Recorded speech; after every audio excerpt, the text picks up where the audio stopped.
Olá pessoal, sejam bem-vindos a mais um episódio de Book Memory Lane, onde eu vos falo de momentos marcantes e outros passos que tais na minha vida como leitora e também para partilhar com vocês, leitores que estão aí desse lado. E hoje vamos falar de uma parte dos géneros que eu gosto e de um formato. Como vocês sabem, eu gosto muito de ler fantasia. Sempre foi um género que eu gostei de ler desde miúda. Sempre me inclinou mais para esse lado, embora o meu pai tenha batalhado bastante para eu não gostar tanto de fantasia, eu sempre fui muito inclinada para a fantasia. E então, desde pequena tenho memórias de vários livros, olha, Artemis Fowl, Senhor dos Anéis, Harry Potter. Harry Potter provavelmente deve ser o culpado por ter sentado na fantasia. Outros livros que tais que eu tenho ali, mas agora não me lembro. Meu Deus. Porque são bastantes. Mas eu sempre fui muito para os autores estrangeiros, porque, na verdade, a nossa literatura, principalmente fantasia, estava quase toda só com edições de autores estrangeiros.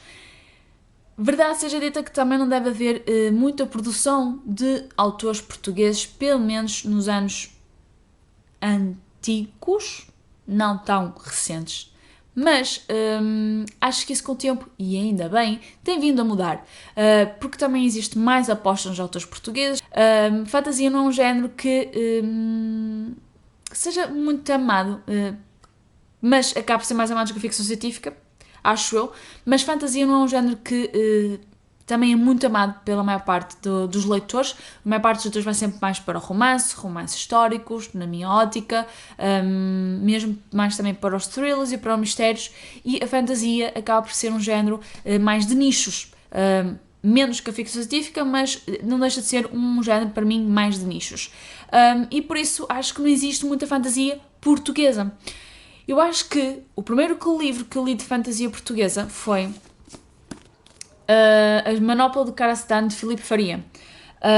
E isto já foi em 2011, acho eu. Porque eu li este livro quando eu fui operada ao meu pé esquerdo. Por isso eu lembro que foi em 2011, porque eu pedi a uma amiga minha que me comprasse, que me trouxesse do Porto, e depois li-o. E lembro que não gostei deste livro, tanto que eu ainda não li os restantes. Porquê?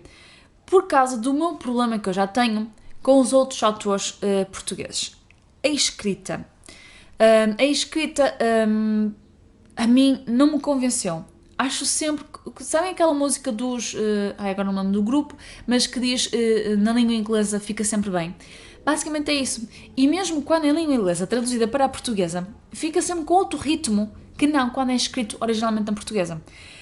E eu, por exemplo, o meu problema com muitos dos livros de autores portugueses é que parece que eles pegam no dicionário, estão a ver? Lançam o dado, esta palavra fica bem aqui, bora.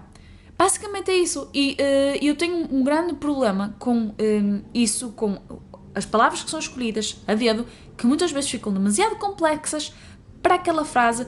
Se formos abrir uma frase em 10, se vocês forem exprimirem, só tiram dali uma palavra que realmente é importante para o avançar da história. E depois também existe muito aquela ideia de fazer frases extremamente complicadas para dizer uma coisa, quer dizer, fazem um quadro, não é? Uma obra de arte de uma paisagem super complexa, mas no final vocês só querem saber do lago que está no canto esquerdo superior. Não sei se vocês estão a perceber o que eu vos quero dizer, mas é um problema com a literatura de autores portugueses. Mas ao longo destes últimos anos arrisquei, posso dizer que arriscar, porque o meu medo era grande de estar a perder um bocado de tempo com livros que se calhar eu não ia gostar, ou que eu não ia perder, não ia de todo ter prazer a ler aquilo, e o tempo é pouco para os livros que nós temos aí todos por ler. Mas eu arrisquei em alguns autores e com o passar do tempo estou a começar a gostar mais dos autores portugueses.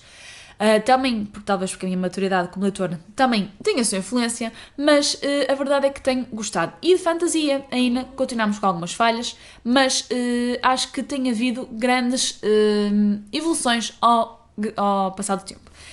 O Filipe Faria continua aqui, eu gostava de reler um dia para ver se foi o meu problema da altura de eu não estar muito inspirada, mas gostaria de voltar a reler este livro e ver se continuar a avançar a história, porque eu lembro também na altura o meu problema grande foi com a personagem principal.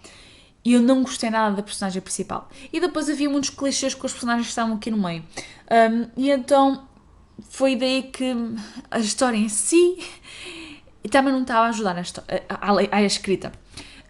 Mas eu lembro perfeitamente que na altura foi principalmente a escrita, havia termos, havia situações que eu achava...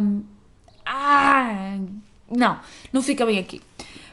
Mas, como eu vos disse, ao longo do tempo, né, fui lendo autores portugueses.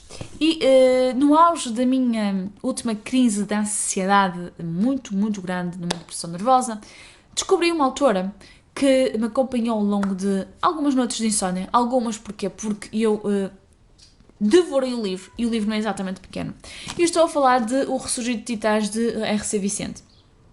Esta capa de todo não me encanta. Houve bastante empenho por parte da autora para conseguir que o livro ficasse com uma explicação correta, para percebermos a entrada no mundo, porque este mundo é um bocadinho, não é complexo, mas pela sua extensão acaba por se tornar um bocado difícil de entrar na história, pelo menos foi isso que aconteceu comigo, porque eu passei o prólogo, eu passei a parte do início da explicação do mundo, porque eu não queria estar a ler e já ter alguns spoilers, não é bem spoilers, mas não ir totalmente limpa para a história.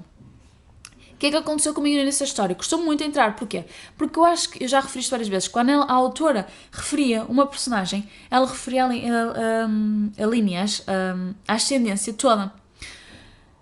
E tornava-se um bocado secante, era um parágrafo, e aquilo como se no início era muito chato, porque eu queria avançar na história para pelo menos entrar no ritmo da coisa. E então o início foi muito lento, mas a partir do momento que engrenei na história e no mundo, meninos, este livro tem uma história lindíssima. Tem uma das personagens mais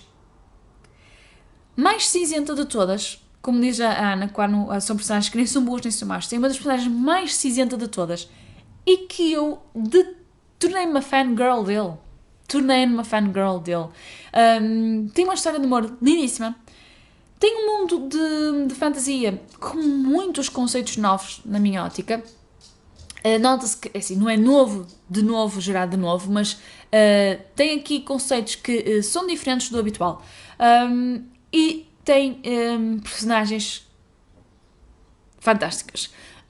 E eu adorei este livro. E para mim foi uma lufada de ar fresco a nível de fantasia portuguesa. A nível de escritores portugueses. Porque eu nunca pensei que houvesse capacidade em si de criar fantasia assim em Portugal. E foi um murro no estômago e foi uma chapada a mostrar que sim, no facto de ser portugueses não quer dizer que não saibamos escrever fantasia. E então eu estou aflitíssima que saia o próximo livro que nunca mais sai, mas eu estou aflitíssima por ler os próximos livros e de certeza que quando vi que vai sair o próximo eu tenho que reler este porque sabe mesmo muito bem voltar a reler este livro. E depois houve outra grande surpresa que eu tive a nível de fantasia portuguesa, que foi Ana. Está muito triste porque quer ir lá para fora ladrar para os outros cães, mas não pode ladrar para os outros cães, porque os outros cães não querem saber de ti. E então, a nível de fantasia portuguesa, tive outra grande surpresa, que foi Sandra Carvalho. Não foi com este livro, foi com outro livro que eu já não tenho comigo, que é As Crónicas do Açor. E lá está, esse livro foi outro tal que eu nem sei sempre alguma dificuldade em entrar na história, porque As Crónicas do Açor, para além de ser escrita em português, fantasia portuguesa, passa a ser Portugal. E então começámos a ver um mundo que, ainda para mais para nós, é conhecido, com personagens portuguesas, costumes portugueses, e às vezes somos mal. Aquilo, não é? Porque não é o habitual que estamos habituados, não é habitual que estamos habituados a ver em fantasia. Mas eu adorei a história, porque a Margarida, a Guida, é daquelas personagens que eu não gostei dela no início, mas que teve uma evolução fantástica e eu adorei a escrita da Sandra Carvalho. Acho que a escrita da Sandra Carvalho é fenomenal, tem uma escrita muito boa, não é uma escrita leve no sentido de, umas frases só, mas tem um bom vocabulário, mas está articulado de tal forma que temos uma leitura muito fluida e muito boa e conseguimos perceber exatamente o que está a descrever ali, mesmo sendo fantasia. E eu adorei Sandra Carvalho, também foi para mim uma boa surpresa. E então, para mim, fantasia em Portugal está no meu caminho, foi uma grande aprendizagem para mim, que afinal a fantasia, aliás, a escrita em Portugal não está assim tão mal quanto eu pensava que estava. E pronto, pessoal, este é o meu episódio de Book Memory Lane, onde eu aprendi que existe fantasia em Portugal e existem bons escritores em Portugal, não só porque, por exemplo, a nível de ficção científica, começam a ver também alguns escritores. Nomeadamente, eu tenho um que é muito antigo, que é o Eternos 9, é uma cómica ainda para mais, com uma arte fenomenal. Isto só para mostrar que existe toda a potencialidade e, por favor, acho que devemos investir mais nos autores portugueses. Acho que devia haver mais aposta, acho que devia haver mais publicidade, e acho que devia haver também mais aposta por parte dos autores, porque perder um bocado o receio de serem publicados nestes géneros não tão conhecidos e não tão amados, porque existe toda a potencialidade, existe todo o mundo que nós queremos descobrir como leitores de escritores portugueses. E pronto, vou ficar por aqui, pessoal. Espero que tenham gostado deste episódio. Digam nos comentários se já leram muito fantasia portuguesa, se gostam, se já leram os livros, o que é que acharam, e até ao próximo vídeo. Tchau!